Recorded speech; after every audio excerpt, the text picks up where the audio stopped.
edition right here on Delta Television, the People's Pride. And you're welcome.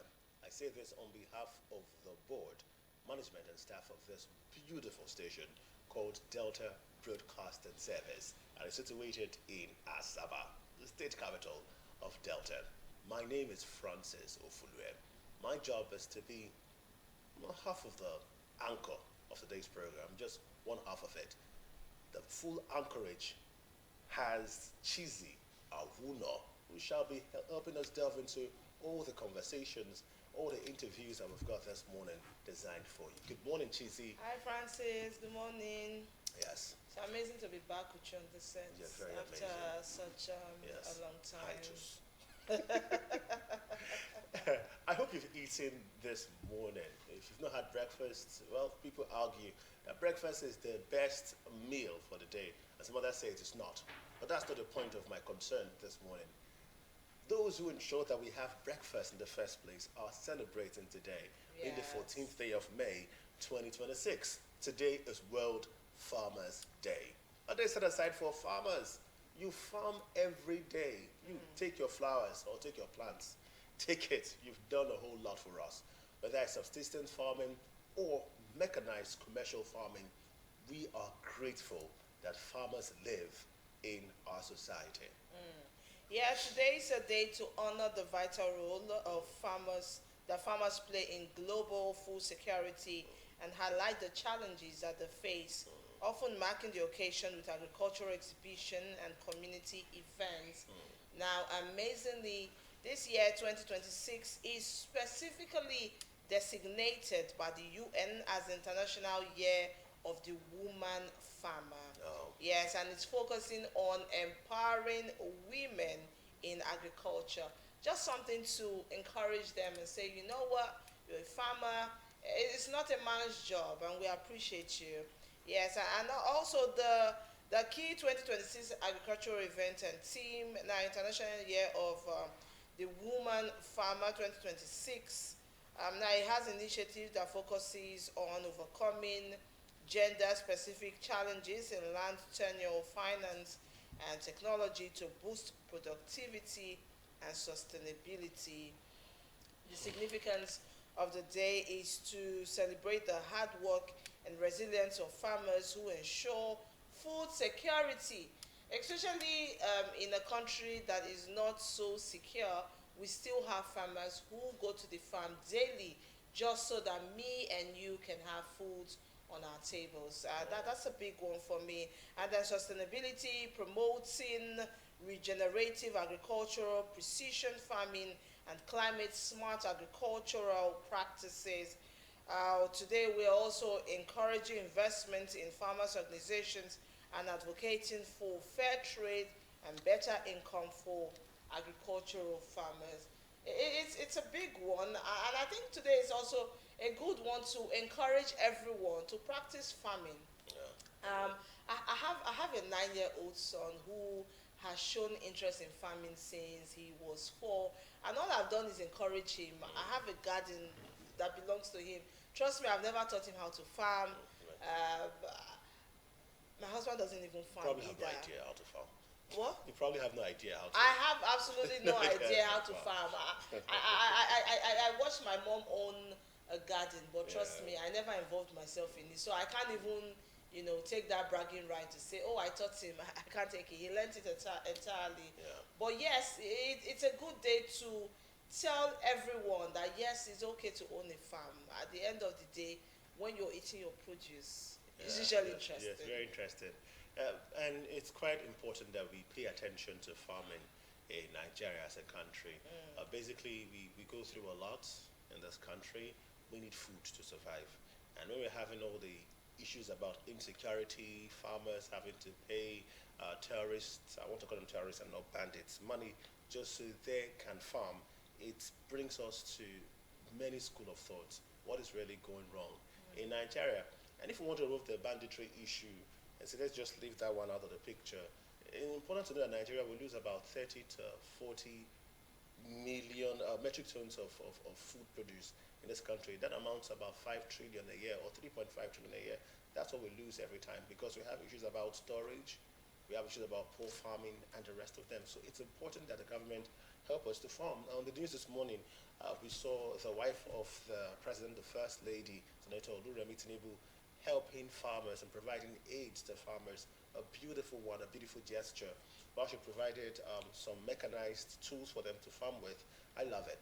But I also beg that when we get things like subsidies for farmers, it should get to the actual farmers. So on this set, a couple of years back, that we spoke to a young lady with a spark. She is a farmer, and she learned farming during her internship.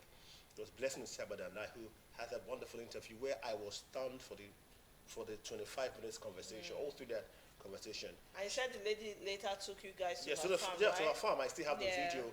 Even when my storage is full, I never can delete that video. I was out. I thought I was going to go to the farm the next day, but here I am still being broadcasted. Basically, though, it was important to see that she complained that, most of the times that we hear all these grants given to farmers and the rest of them, she described as political farmers. So apparently, there are farmers who are politicians, Yeah. who are just there to take all these monies. And if you begin to trace the amount of money is given, if you check the papers this week, I promise you, every single week you see some level of subsidy given to farmers in this country, either in one state or in the federation, And on yet it's not a getting to the weekly actual basis. person. So why are farmers still struggling? Why don't we have them doing? And we have some great farmers. I've interviewed one into tomato farming. I just thought about him, Ukwe. He was a politician. He had to leave politics and he went into farming. Since then, he has never had interest in politics anymore. He's just farming.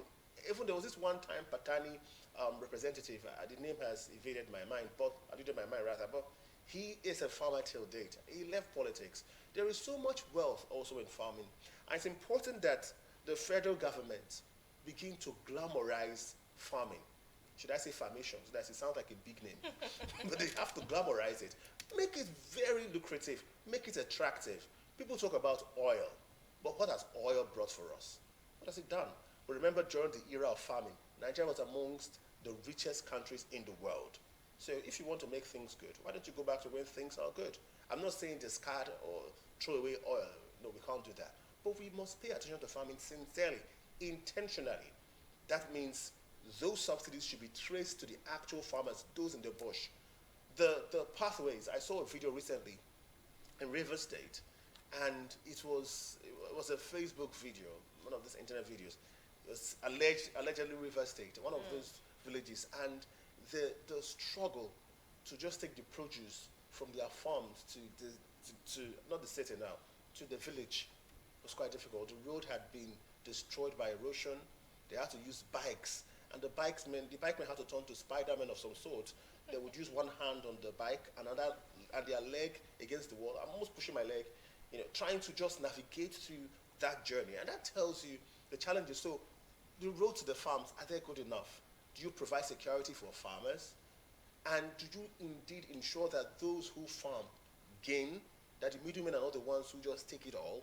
Especially those who farm in the villages, because we know that there are many merchants, and it's not bad to have merchants who will go to the place and buy things at a very cheap price. Now, why that look like, the rich knows how to be strategic, it denies us of the best, because some of these farmers who would have bought more equipment are now left stranded. What kind of equipment should they get if indeed every time they farm, people buy their products for the cheapest amount of money and sell it exorbitantly according to Nollywood, in the city? So let us begin to pay attention to farmers. One, their security. Two, the storage facilities, because I've just said over 30 to 40 metric tons get lost every year, amounting to about 5 or 3.5 trillion naira. That's trillion naira in the country. That's what we lose from poor storage facility and the other issues that we deal with farmers. So we should start acting now to save the face of this country and save a farmer. That's what I'll settle for this morning. Right. Okay, so moving on to our next story is the unfortunate incident that happened in Uyo. Outrage as EFCC operatives assault Uni Uyo doctors and workers. Now, it's important to note that that story has different sides, but that's why we are here to give you the actual side of the story, and allegedly, if we must add that, but yes, the actual side of the story. Outrage followed the alleged assault and arrest of four staff members of University of Uyo Teaching Hospital, Akwa Ibom, including the Deputy Chairman, Medical Advisory, Effiong Ekpen, a professor of cardiology surgery, during an investigation involving the verification of a medical report submitted by a fraud suspect. Now, it interests you to know that this man is the only cardiologist in the whole of Uyo. We should also remember that doctors are leaving the country, so we don't have them a lot, as I should put it. Now, the incident followed a visit of the hospital by operatives of the EFCC on Tuesday. Now, according to them, they said they had sent 2 letters requesting for the medical report of a man who is currently under trial at a high court, but the hospital didn't. Okay, so the letters were sent in on the 11th of March 2026 and April 2026 to the hospital, and they didn't get any response. Now, unfortunately, phones were damaged, persons were tear gassed, the doctor was whisked out, and the doctor was just about to start a surgery. Now, it's important to know that you have traumatized more patients just because you want to get a medical report of one thing, of one person. I think things should be done properly and correctly. That's one thing that we haven't gotten right in this country. Yeah. We have a lot of lawlessness. You can't just get into the hospital because of one person and create so much rancor in the vicinity. Just recently, we had the police who killed a man in broad daylight in front of civilians. And then it's also worthy to note that they alleged that the EFCC didn't come with a warrant. So if you are not with a warrant, why come in and harass citizens? I think it's very unfair. And I'm happy that the Medical Association, NMA, have stepped up to say, you know what, something has to be done. These persons have to come out and publicly apologize, or we go on strike. And I think that's a good As a matter of fact, the Uyo NMA, they've gone on an indefinite strike action. That's what we got at this morning, as of now. I got the story from the very popular viral Aproko doctor who shared his 2 cents, more than 2 cents, about the issue. I saw it last night. I think I saw it on your status update. Yeah. It was something I had to go look at it because it really triggered my interest. Basically, we're talking about a cardiologist, and it's important to note that about over 20 to 41 million Nigerians suffer from hypertension, and we have a country of about 250 million people. Yet we have cardiologists ranging to about 300 to 400 cardiologists in the country. I didn't say 300,000. I said 300 to 400 cardiologists in the country. That's the number of cardiologists we have. So that now provokes your interest. How do you treat these people that are special eggs? These are eggheads and golden eggs in the country. We have many heart issues that is breaking Nigerians. Yet we have few doctors to treat Nigerians. And now you have to attack a doctor in that kind of disgusting way. And beat him to a pulp. Yes, beat him up to a pulp. It's sad. Really and sad. It doesn't tell well of this country. First of all, while we're all screaming, a doctor, why treat a doctor in this way? It's because we can scream that because it had a long chain of effect. Even if there was nobody having a surgery at a point in time, there are people waiting to get treatment. Yes. And there is somebody who was on their way. Yes. To get treatment. Yes. Somebody who doesn't even know they have a heart condition. Yes. Going there to just ask the doctor, I'm feeling tired, I have pain on my right or the left side of my chest, I'm feeling so much fatigue, I'm having shortness of breath. Yeah. And these issues are wrong. Yeah. If you go to purchase... And it's an actual full hospital, so there are also people going there for other reasons, yes. You know, and it's sad. And that man is a professor, by the way, Professor Ekpe. Yes. He's a professor. Before you become a doctor, you know what you went through. Then before you become a professor in the medical field and a cardiologist, for crying out loud, that's heavy. But while we talk about these things, let's also pay attention to the common man. Because we are screaming out about this cardiologist, but this is what reputable security organizations one as reputable as the EFCC would do to even common citizens.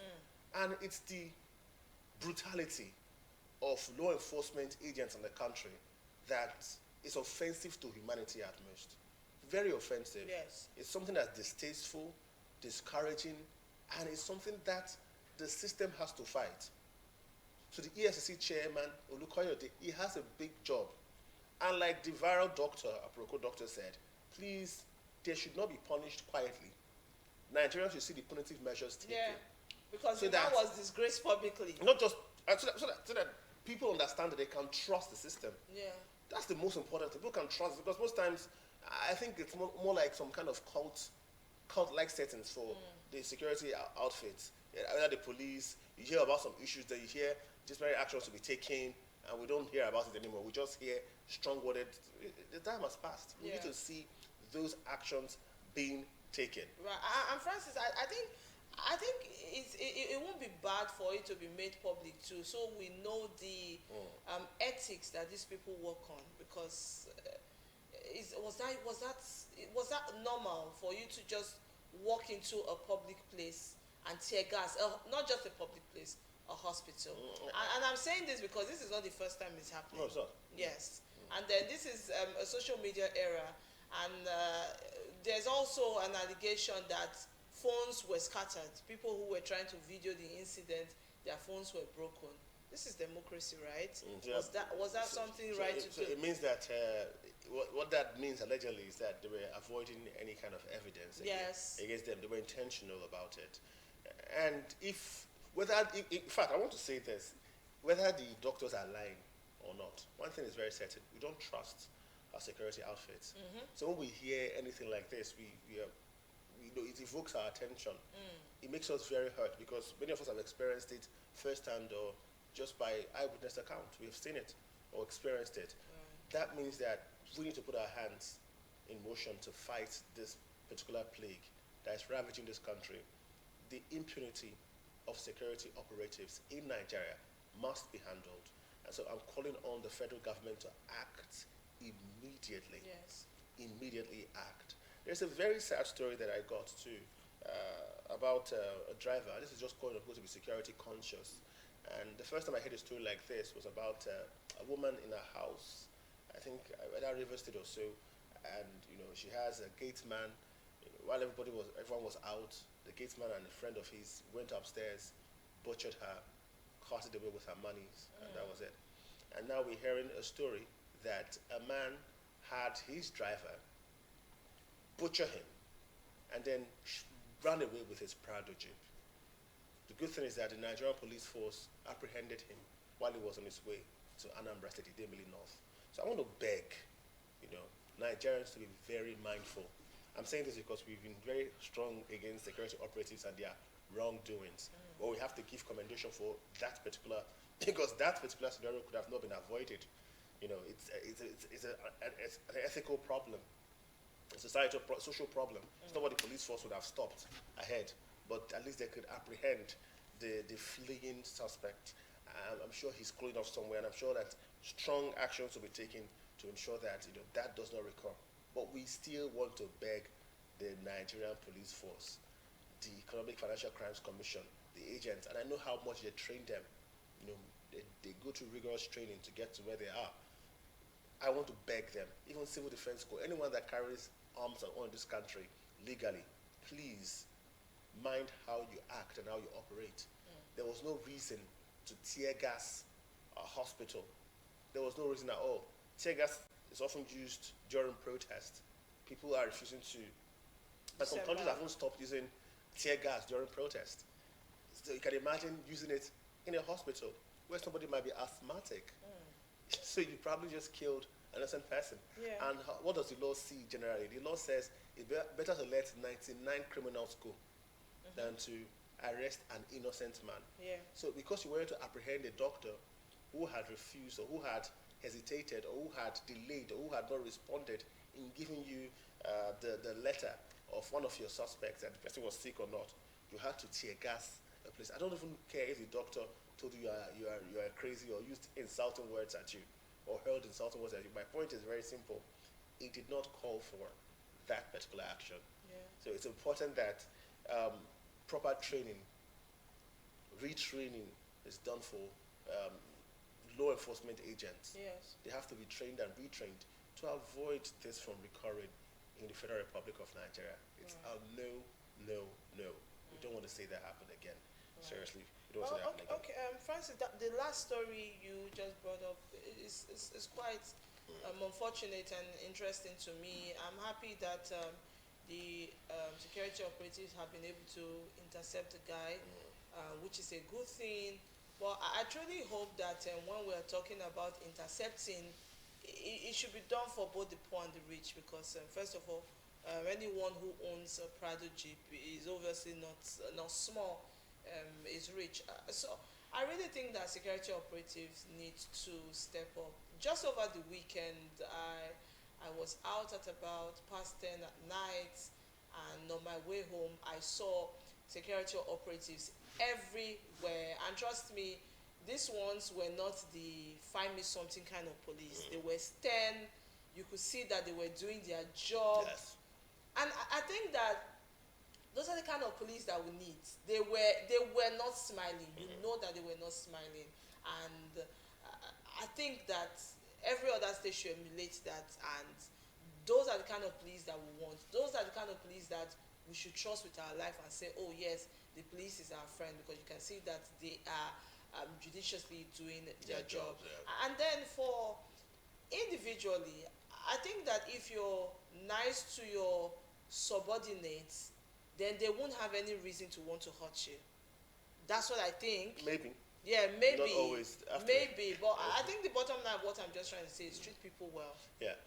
Why I would subscribe to that is that if you treat people well, you probably Yes. will get empathy Yes. from somebody else Yes. who might be, around that environment Yes. to call your attention to it. Yes. But the Bible says, and many people have described the Bible as very powerful and a strong indicator of how we live our lives. The Bible says that the heart of man is desperately wicked, Who can know it? very wicked. So you can be very nice to someone, subordinate, colleague, friend, supervisor, and their hearts might just be dark against you. So we must be conscious about the information we read out to those around us. We must guard our information. When it comes to financial strength as well, you must hide it, because you don't even know who you're smiling with, the friend you're confiding in. You don't know what they're thinking, or that driver, or that worker around your environment. We must be sure that we guide it. Now, speaking about the police and how I wish they were smiling though, but I understand the figurative expression that we meant when we said not smiling. I want to beg Nigerians that we should be nice to police officers who are trying to do their jobs. Yes, yes. Because I've experienced it firsthand during a journey. I think I was traveling to one of the southern states in the country, and there were different checkpoints, and it was annoying. But they'll check until the driver gives them some money, 200 to 500 naira, they'll let you move. So drivers knew. But we go to a particular point where the police officer stopped our vehicle, asked us to alight, and began to check our bags. He had a faint smile. He was polite. He kept on checking each bag and asked people questions. What is this? In short, he saw a particular equipment that we didn't know about. He kept on probing. What is this? What does it do? And the young man who had the particular tool or gadget had to explain properly what that tool was about. And he opened it to check inside. And that instance, I walked to him and I counted some money. I just had to hand some money to him. I said, Yeah, you are it was doing a your great job, and you are yes. helping this country. Yes. I saw the smile on his face. People thought I was maybe a policeman the way I went to him and shook his hand, but I shook his hand. I was so glad the amount I gave to him. And I think we should do that when we see police officers that are behaving well, not because it's not part of their job, but because we know we want to see more people like that. We should encourage them, sometimes not with money, but sometimes by just telling them, thank you very much, officer, for doing your job. Right. It's quite important. And everyone has to do their job. Today we have been talking about different areas, from farming, we've spoken about security, we've spoken about the medical field, and now let's talk about education for a minute. Now, JAM has been something that has really been very powerful in this country. Many of us sitting right here, we did not escape JAM. In fact, we in our local parlance, we jammed Jam some of us. at some point in our lives, and we wrote JAM. Sometimes we wrote JAM over 2-3 times. Right. Personally, my first JAM result was fair enough. Second one was withheld, and the third one was so powerful that, I was so proud of myself. So Yeah. one way that JAM has been, something that we have all passed through. Things are changing now. With so much computer-based tests, examination, and the rest of them, things are changing. And JAM also is trying to change. Recently, JAM said that mathematics would not be compulsory for many courses. And I know that, in the arts or social sciences, there has been this, not so much tension on mathematics, but some other courses have placed mathematics. Also, JAM has gone ahead to say that 150 marks is the cutoff. And for medicine as well. Yes, but I was in SS2, and those who had 150 in Delta State were crying. Yeah. That was my generation, and that was the generation of Veronica Ubago. I'm looking for that commissioner for education one time in Delta State. I think that was during the Bori or Udwang administration. She was so powerful that she had education marshals everywhere. There was no examination malpractice, and 150 in senior secondary 2 was a problem. And our parents back then would try us out. Hey, go write JAM, SS2, let's see what you can do. And they will go, with their own pride, just to show that we can, that we've been learning very hard. Now, seeing that JAM is setting 150 as its cutoff mark is something that we should think about, basically. Now, some schools have also come together to say these are our cutoff marks. Pan Atlantic University came up with 220. Obafemi Awolowo University, University of Lagos, and some other schools came up with 200 as their cutoff mark. Now, 200 and 220 had been that fairly good mark that you would get, and you say, okay, I did well, I'll try again. But generally, JAM has said that for courses that are competitive, like medicine, law, pharmacy, engineering, the schools can actually drop a particular cutoff mark according to the level of competition or demand for that course. After all, the higher the demand, the higher the price. So the higher the demand for a course, the higher the cutoff mark. In fact, nursing recently is going to have high cutoff mark. What's the point of this conversation? Why am I bringing up this particular thought? It is because of the, should I say, supposed decline in education. Something isn't working out properly. In fact, Gloria Otolo went around town, sampled opinions on the report yesterday, and this morning, it was quite important to see that people are skeptical about the cutoff mark thing. 150, and there are 4 subjects. So if you had 150 in 4 subjects, what was your average score on those 4 subjects? Because 50 times 4, I think that you got 50 points. 50 times, no, you didn't get 50. 50 times 4 is 200. Yeah. So in some courses you had 40 or 35. Maybe some. CRS was our banger back then when we were younger. Yes, that's CRS what we used. That was our strength, for art students. That was when we got our 70s and 80s. It augmented everything. So perhaps what if the student was like me, who would augment with my God-fearing and biblical knowledge and get 80 marks, and then the other courses get 30. And our cameraman is laughing. Looks like he can relate. In other courses, you get 35 and you get 150, and they say you've got. But that pastoral school is not what I don't think that is apt for Nigerians. Yeah. And I'm sure our brothers in the north would have that same experience with Islamic studies. They would do very well, 90. Because we grew up with the scriptures. I was trained in the scriptures from kindergarten. So you can say it. I could close my eyes and get 90. I'm ashamed to say my scores for funny reasons. It's weird to say what I scored in CRS. It was unbelievable. And it helped me projected my scores. So I'm just asking the question, 150? Really? When people can score 95 in CRS, and I'm talking about me, or maybe, but people can score 95 in CRS. What do you score else?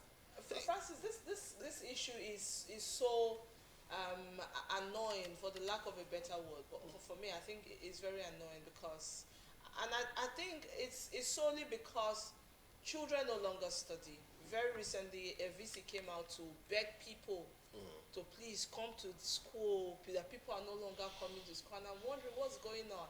I think our generation we grew up in an era where if you fail, you fail honorably. I remember the first JAM I ever wrote, I had 198. I didn't know how to go back to my parents. You knew you were in trouble. And then eventually they kept disturbing me. What's your score? What's your score? And then I had to tell them. Of course, I had the opportunity to go to a private school, but as I said, I grew up in a place where if you fail honorably. I had to wait till the next year, and I studied properly. Now, mind you, A private university has always taken lower scores, lesser than 200. But I think our parents were people who wanted you to be sound. Whatever you got, you earned it. Not that you just got it because you earned it.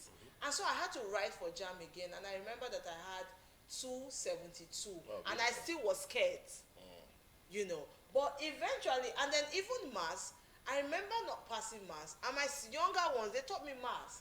And every time I try to complain, I would hear my mom say, "Cheese, you humble yourself, you don't know it." But it's not what we see today. And then I think it's also with the distractions from social media. On social media today, no, sorry, on the reality today is that you have a 17-year-old, a 15-year-old owning a phone. While I grew up, the rule was that when you pass your WAEC and NECO and JAM, you'll be taken to a phone shop and gotten any phone that you want. But today we have parents gifting their 7 years, their 8 years, their phones, and then when you ask them why, they tell you, cartoons will help them with their addiction. It doesn't help addiction anyway. It doesn't help. It doesn't help Help them with the addiction. accent. With the accent. Yeah. And then accent is not everything. Yes. You know how to speak English, but there's nothing aside from English in your head. You sound good. You sound good, but you're actually not good. Speaking wrong. And then I don't know if you've noticed that when you are speaking with the Gen Z today, they are pressing their phone. They are always distracted. Yes. And when you are distracted, the brain needs to work on one thing. The brain cannot. A doctor explained to me one time that when you're chewing chewing gum and reading, you are actually servicing one more.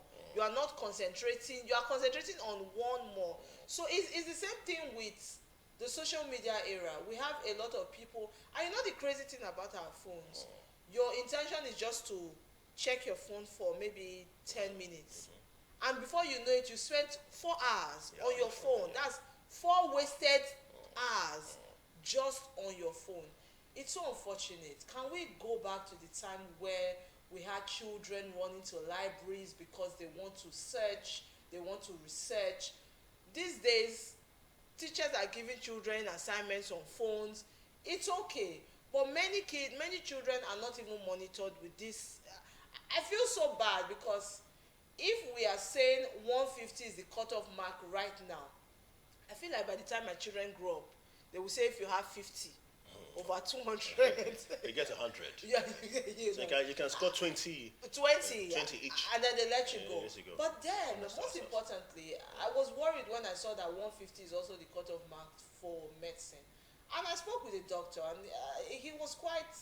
He broke it down. He said, in medicine, even if you get into school with 150, you will drop out. Because if there's nothing in the brain, you cannot continue. But like I said, for competitive courses like medicine, law, the school, and some schools, Pan Atlantic said 220. Yeah. And then Obafemi Awolowo University said 200. University of Lagos 200.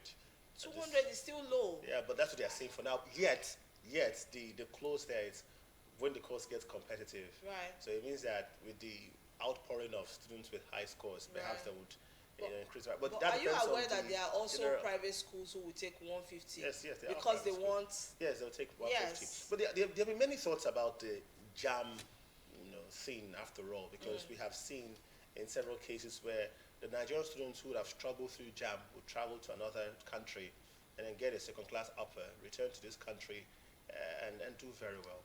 So it began to test the integrity of JAM, if indeed it was not just punishing students, or if it was fair in the first place. Those were big issues. When we talk about the distractions that children get from their phones, and it's said that we are in a generation where we have too much information and less knowledge. And that's a problem, basically, where there is access to information, so much in our hands. And it's the way that we scroll that affects our brain, the dopamine, the urge to get dopamine. And it has been proven by researchers that there is an addiction that comes with the usage of phones, and it comes from the algorithm. So it means that the social media experts who create or who design the algorithm for us, have a way of giving a reward system where you'd scroll, you are probably looking for bags, maybe you have a fancy for bags, keep scrolling, before you know it, you're seeing a hair, and they're testing you what you prefer. Yeah. Then you bump into a bag, you keep on scrolling, so it gets addictive and begins to pop in dopamine. It means that whenever one feels depressed, one feels worried, one feels, in quote, bored, they jump into their phones. And for children too, we have a generation of artificial intelligence, which is a brilliant thing, again, saying that we have too much information and less knowledge. So children are quick to just fall on this artificial intelligence, get the response they need, but do they understand what exactly they have been gathering? So it's important, first of all, that we help our children know what they are doing, that the children are being monitored when they use their phones, the hours at which they use their phones, the kind of phones they use.